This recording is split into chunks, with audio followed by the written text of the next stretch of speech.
Мне часто пишут, что, мол, я здесь в Швеции и условия тут лучше. Во-первых, такие комментаторы ничего не знают о моей жизни. Когда я забеременела впервые, у меня не было поддержки бойфренда. Он предлагал мне сделать аборт. На тот момент он еще не был мужем.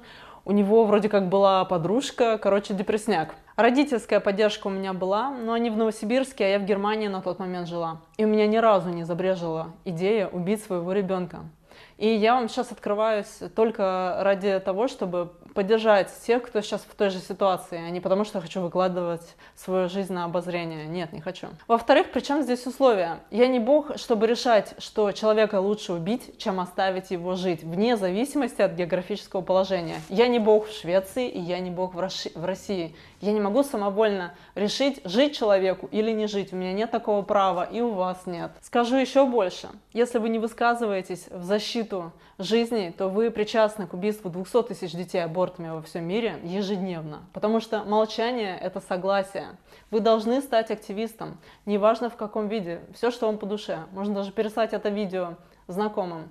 Нам нужно двигать эту глыбу. Молчание в лице несправедливости – это сама несправедливость.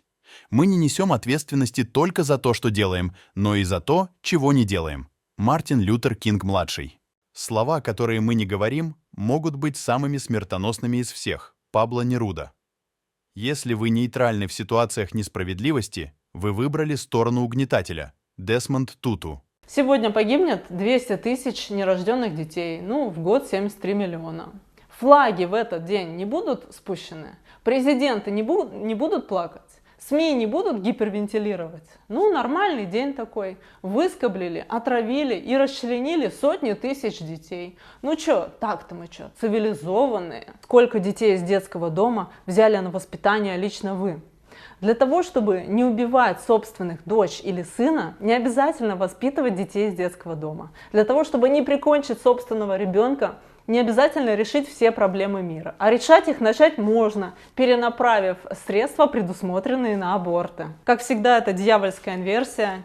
Нельзя быть за жизнь, если не занимать какую-то определенную позицию по миллиарду других вопросов, которые могут иметь, а могут и не иметь косвенного или прямого отношения к отказу от убийства путем абортов нерожденных детей. Адресован ли этот же тип уловки каким-либо другим активистам? Например, говорят ли тем, кто хочет положить конец раку молочной железы, что их цель не действительно до тех пор, пока они не борются также с раком легких или с какими-либо другими проблемами со здоровьем? Говорят ли тем, кто пытается положить конец жестокому обращению с детьми, что они должны активно бороться с супружеским насилием, торговлей людьми или жестоким обращением с животными? А если они этого не делают, их дело становится спорным. Кстати, да, в сторону веганов такая уловка тоже часто применяется. Чтобы еще раз проиллюстрировать абсурдность этой позиции, а говорят ли сторонникам абортов, что они не имеют права убить нерожденного ребенка в утробе, потому что он доставляет или будет доставлять им неудобства, только тогда, если они убьют рожденного ребенка, который доставляет им неудобства? Суть этого и почти каждого ответного заявления против пролайферов заключается в отвлечении от того,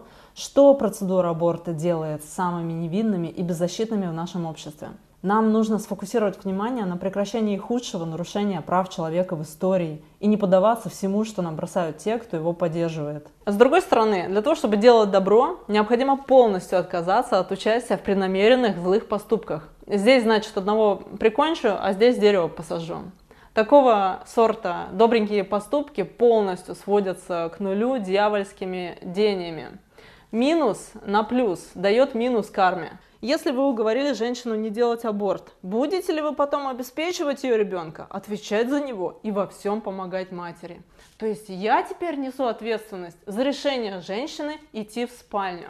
То они говорят, не лезь в их дела, то значит лезь теперь. Нет, не разрешаю тебе с ним спать, ты же не сможешь обеспечить ребенка. Такое ощущение складывается, что секс и беременность это как бы две невзаимосвязанные вещи. Это так же, как пить чай и удивляться, что он жидкий. Или так же, как прийти на работу и удивляться, что там надо, оказывается, что-то делать. Звонишь такая Саша.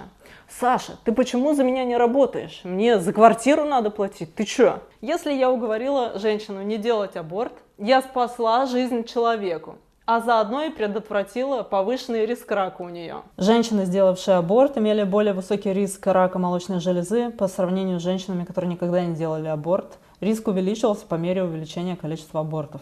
каждом аборте есть две жертвы – мертвый ребенок и мертвая совесть. Что только не придумают, лишь бы отправить своего малыша на тот свет. Видите ли, это их право. Ни один нерожденный ребенок не имел права выбирать или отрицать собственную ликвидацию. Но моему мужчине иногда нужно, а мне не хочется. Ну, тут есть три варианта. Развестись, потому что не хочется. Родить, потому что с любимым человеком. Попросить его сделать себе необратимую процедуру. Но умертвить человека варианта здесь нет. Убийство неприемлемо и не может рассматриваться в качестве решения других проблем. В любой ситуации нужно искать решения, которые не приводят к дополнительному насилию и к дополнительным жертвам. Просто невероятно, что мне нужно говорить об этом. Женщина в утробе матери имеет право на собственное тело вне зависимости от всех теоретических «а что если?». Так называемое право на аборт настроило матерей против детей и женщин против мужчин. А вопрос, стоит ли мужчине иметь свое мнение на этот счет, меня немножко смущает. Я думала, что мужчина тоже причастен к созданию детей. Если вы сможете забеременеть без мужчины, то решайте за это существо сами. А в реальной жизни половина голоса принадлежит другому родителю.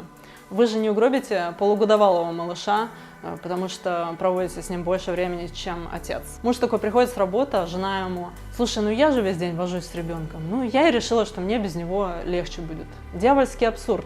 Мужчины-пролайферы, вы должны стать громче этих опасных истеричек. Истребление абортами касается всех нас. Мы должны положить конец этому насилию.